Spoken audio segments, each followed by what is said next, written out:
46장에서 51장까지는 열국을 향한 하나님의 심판의 예언인데, 이 예언의 가장 많은 부분을 차지하는 나라가 바벨론이에요. 이 바벨론은 50장, 51장 내일까지 살펴볼 만큼 분량을 많이 차지합니다. 그것은 그 세상 나라의 대표 주자가 이 바벨론 제국이에요.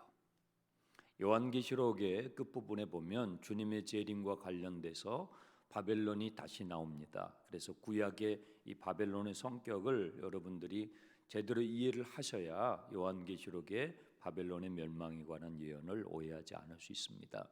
이단들은 바벨론을 타락한 교회라고 그렇게 속입니다. 그것은 교회를 무너뜨리기 위한 사단의 속임이죠. 바벨론은 세상 나라, 세상 권력, 세상 나라의 대표를 말하는 거예요. 여러분, 세상 나라는 망합니다. 세상 나라는 망해요. 영원한 것은 하나님의 나라입니다. 그래서 우리는 먼저 하나님의 나라를 구하라는 거예요. 먼저 위의 것을 구하라는 거예요. 이 땅은 영원하지 않다라는 거예요. 인간의 사랑은 영원하지 않아요. 영원한 사랑은 하나님의 사랑이에요. 하나님으로 채워지는 것, 그것이 영원한 것이죠. 바벨론은 왜 심판을 받게 되는가? 지금 이 예레미야를 통해서 50장, 51장의 이 예언의 말씀을 선포해 주신 이 시점은요, 바벨론의 그 힘이 최절정에 달했을 때예요.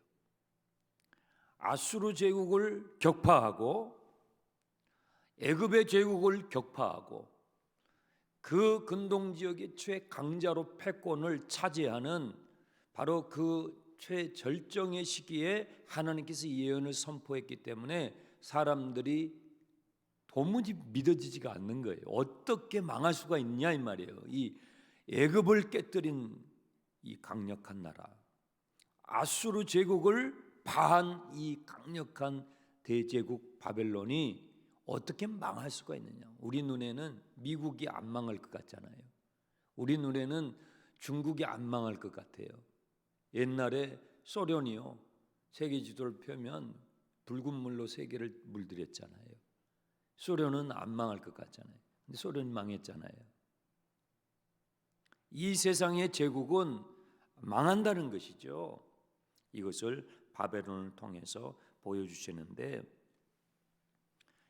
이 바벨론의 제국이 어느 정도 규모였냐면요, 고고학자들의 발견에 의하면 이 도시가 사방에 습지로 둘러싸인 사각형 도시였는데요, 면적이 8,000에이커, 도시 전체가 두 겹의 성벽으로 쌓여져 있는데 안쪽 성벽의 두께가 7m, 그리고 20m 간격으로 적군들이 쳐들어오면 방어할 수 있도록 방어탑이 높이 20m 높이로 올라져 있는 거예요. 바깥 성벽은 4m. 그런데 이 느부갓네살 왕은 이것도 부족해 가지고 여기에다가 두께 8m의 두 겹의 성벽을 또 쌓았어요. 엄청난 초롱성이죠. 이 성벽 전체의 길이가 27km. 그러니까 많은 노예들이 동원이 됐을 겁니다. 얼마나 튼튼한지, 성벽이 튼튼한지, 성벽 위에서 4마리의 말이 끄는 마차가 그냥 질주할 정도로 성벽이 튼튼했다는 거예요. 8개의 문이 있었고요. 이 8개의 문 중에서 가장 아름다운 문으로, 이 바벨론을 상징하는 문으로 이슈타르 문이라고 알려져 있는데, 이 문이 이 베를린 박물관에 아마도 이 원본이 있을 거예요. 여러분들 이렇게 검색을 해 보시면 바벨론의 성 이렇게 해가지고 해 보시면 이슈타르 문이 뜰 거예요. 이 문은 자그만치 높이가 12m예요. 그리고 이 문을 열고 들어가면 쫙 앞으로 1000m의 직선으로 신장로가 나와요. 그렇게 해서 성으로 들어가는 거예요. 어마어마한 성이죠. 그래서 이스라엘 백성들이 이 바벨론 성으로 종으로 끌려갈 때 얼마나 비참했겠습니까? 초롱성이에요. 근데 이 바벨론 성이 함락될 것이라고 하니까 누가 믿었겠냐고요. 아무도 믿지 않죠. 예레미야의 예언은 들은 그 순간에는 선포하고 있는 자기 자신도, 예레미야 자기 자신도 이게 과연 이게 하나님의 예언이니까 선포하지만 이것이 이루어질 수 있을까? 과연 성취될까? 의문시 되지 않았을까 싶어요. 1절 2절 여호와께서 선지자 예레미야에게 바벨론과 갈대아 사람의 땅에 대하여 하신 말씀이라. 너희는 나라들 가운데에 전파하라, 공포하라, 깃발을 세우라, 숨김이 없이 공포하여리라. 바벨론이 뭐예요? 함락되리라. 바벨론이 무너지리라.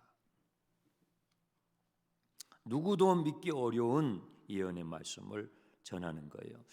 누구에 의해서 이 바벨론 성이 무너지게 되는가? 3절 보세요. 이는 한 나라가 북쪽에서 내려와서 칠 것이라는 거예요. 역사적으로 바벨론은 바사와 메대의 연합국에 의해서 망하게 됐죠. 이 연합국이 페르시아 제국이 됩니다. 이 페르시아 제국의 초대 왕이 누구였죠? 우리 이사야에서 배웠잖아요. 고레스예요. 고레스, 사이러스. 고레스라는 이 페르시아 왕에 의해서 이 바벨론 제국이 정말 무너질 수 없을 것처럼 보였던 그 당대의 초롱성, 거대한 제국이 무너지고 말았죠. 그때의 4절, 그날 그때에 이스라엘 자손과 유다 자손들은 돌아오게 되는데, 고토로 돌아오게 되는데 울면서 돌아오게 될 것이다. 감격스러워 가지고, 이야, 진짜 이런 날이 왔네. 하나님의 말씀이 정말 이루어졌네. 예레미야 선지자를 통해서, 그 눈물의 선지자 예레미야를 통해서 이 말씀이 선포될 때는 우리는 믿지 않았는데, 믿을 수가 없었는데 정말 이게 성취가 됐네 하면서 감격의 눈물을 흘리면서 시온으로, 예루살렘으로 돌아오게 될 것이라는 것을 예언하고 있는 것이죠. 12절 그러므로 너희 어머니가 큰 수치를 당하리라. 너희를 낳은 자가 치욕을 당하리라. 보라, 그가 나라들 가운데 마지막이 될 것이며. 바벨론은요, 최강, 가장 선두, 으뜸가는 나라였는데, 제국이었는데 하나님께서 어떻게 하신다고요? 마지막 꼴찌가 되게 하신다는 거예요.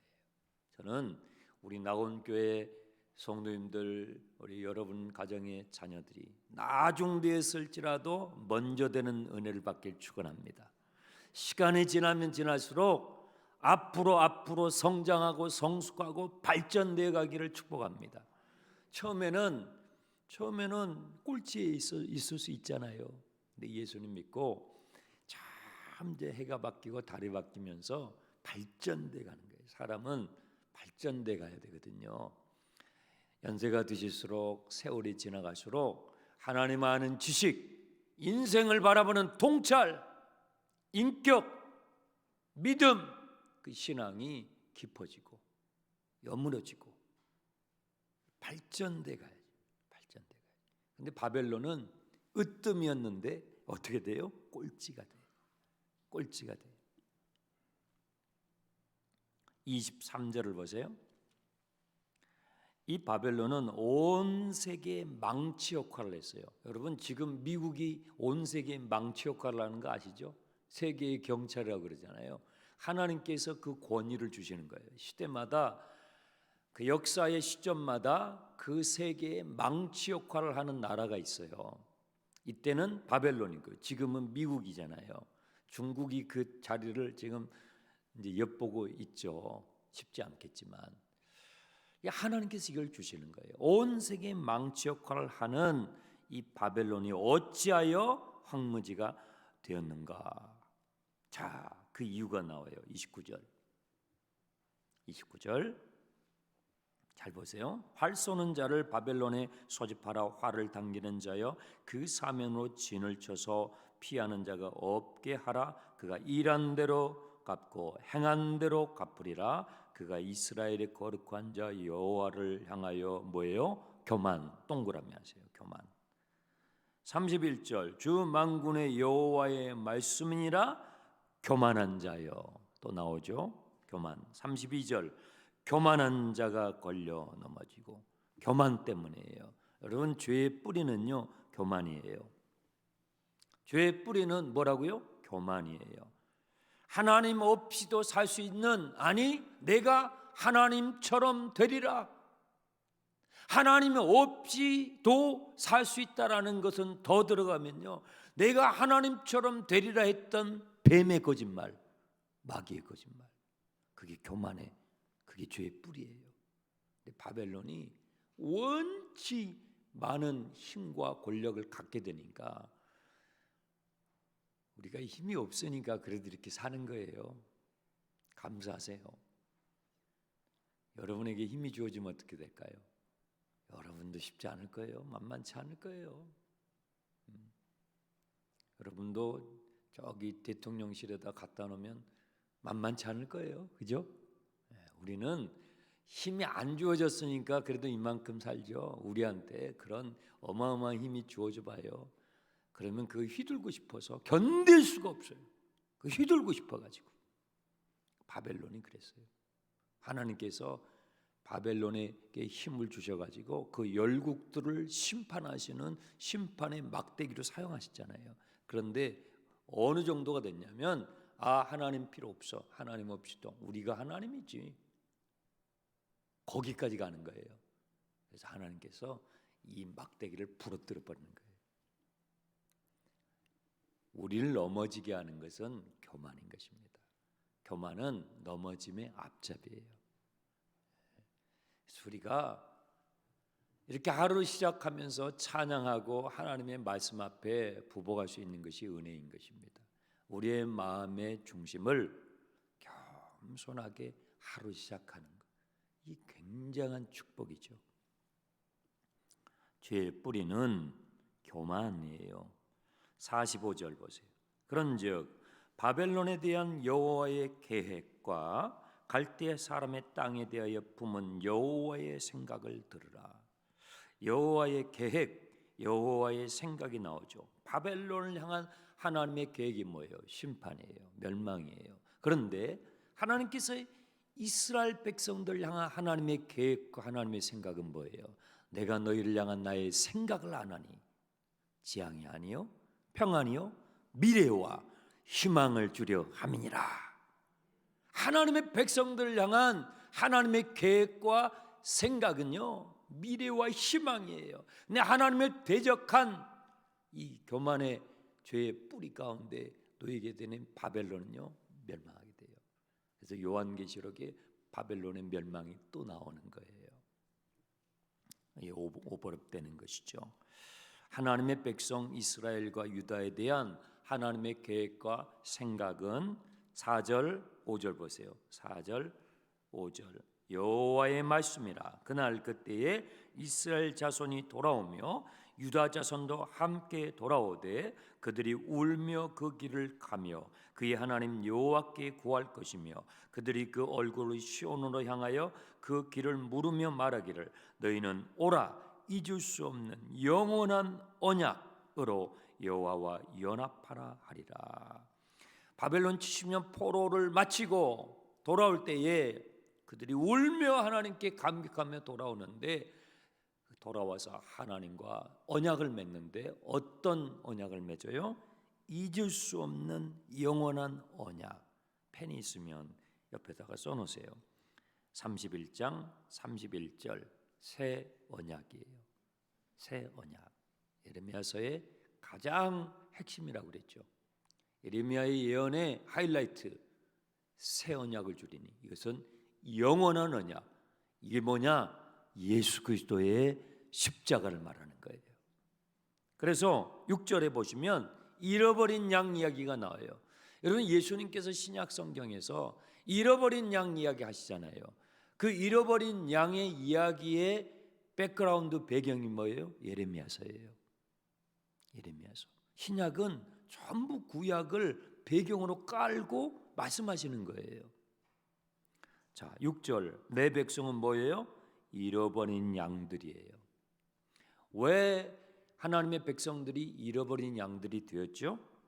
그 다음 그 목자들이 곁길로 가서 목자들이 곁길로 가는 바람에 양들이 다 그렇게 잃어버린 양이 된 거예요. 그래서 여러분, 목장에서 우리 목자님들 곁길로 가면 안 돼요. 네, 그리고 예비 목자님들 목자를 잘 도와주세요. 여러분, 예비 목자 1, 2로 이렇게 임명을 해드리는 것은 폼 잡으라는 게 아니에요.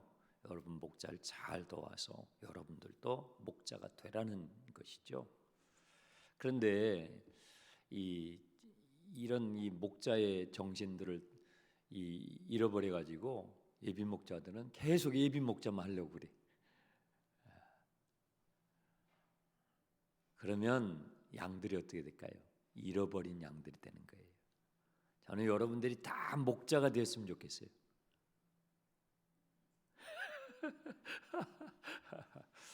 제가 여러분들에게 다 목사가 되란 말은 할 수 없고, 저는 우리 낙원교회에 적어도 이 자리에 계신 분들은 다 목자가 됐으면 좋겠어요.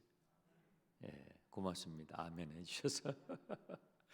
그래야 우리 교회는 많은 영혼들을 품을 수가 있고 하나님께서 우리에게 잃어버린 양들을 붙여주실 수가 있어요. 여러분들이 뒤로 빠지고, 목사님 싫어요, 난 피곤해요, 나는 나 혼자서 그냥 신앙생활 할래요. 상급이 없어요. 상급이 없다고요. 여러분들이 주님 앞에 갔을 때 상 받고 싶으시면 영혼을 품으세요. 영혼을 품으시라고. 영원한 하나님의 나라를 바라보면서 가장 가치 있는 주님이 십자가를 치시기까지. 예수님 뭐라고 그랬어요? 나는 선한 목자로 왔다. 선한 목자는 뭐예요? 선한 목자는 양을 위하여 자기의 목숨을 바친다. 십자가를 말씀하시잖아요. 바로 이 말씀을 배경으로 하는 거예요. 99마리의 양을 두고 잃어버린 한 마리 양을 찾아 나서는 그 예수님의 정신을 가지고 여러분이 살아가실 때 여러분 상급이 있는 것입니다. 그래서 여러분 다 목자가 되는 꿈을 꾸시고, 새해년도에 목사님 나 목자 좀 시켜주세요. 제발 목자 좀 시켜주세요. 네. 힘들어도 어려워도 힘들고 어려우니까 가치가 있는 거예요. 여러분 가치가 있으니까 힘든 일이에요. 가치가 없으면 힘들지 않아요. 가치가 있으니까 마귀가 공격하는 거고 힘든 거예요. 거기에 상이 있는 것입니다. 여러분 영원한 하나님의 나라를 소망하며 오늘도 사시기를 주님의 이름으로 축복합니다. 기도카드 꺼내십시오.